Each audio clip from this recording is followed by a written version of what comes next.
Have you ever faced the frustrating error message, an existing connection was forcibly closed by the remote host?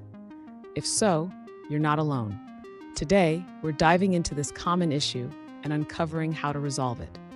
I completely understand how annoying it can be when your code seems perfect, yet you still encounter errors.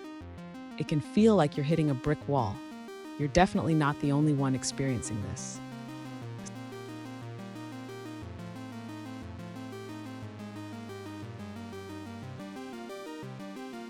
Let's take a closer look at the specific question at hand.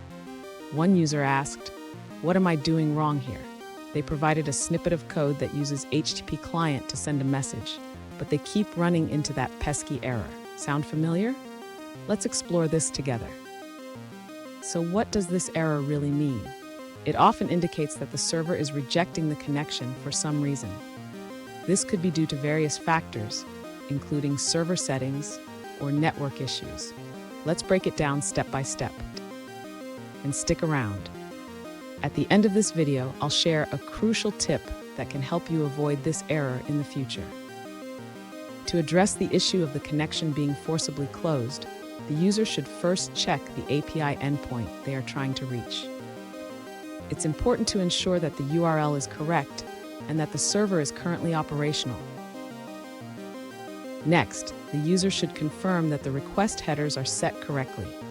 This includes ensuring that the authorization token is valid and has not expired. The user should also consider the content type of the request. Since the API expects JSON, the user should ensure that the content type is set appropriately in the headers. Additionally, the user may want to handle potential exceptions in their code. This can help identify if there are any specific issues occurring during the request. Finally, if the problem persists, the user should consider testing the request using a tool like Postman. This can help determine if the issue lies within the code or the server itself. Fun fact, did you know that the first web server was created in 1990? It was a simple program that ran on a Next computer. We've come a long way since then, but connection issues still haunt us.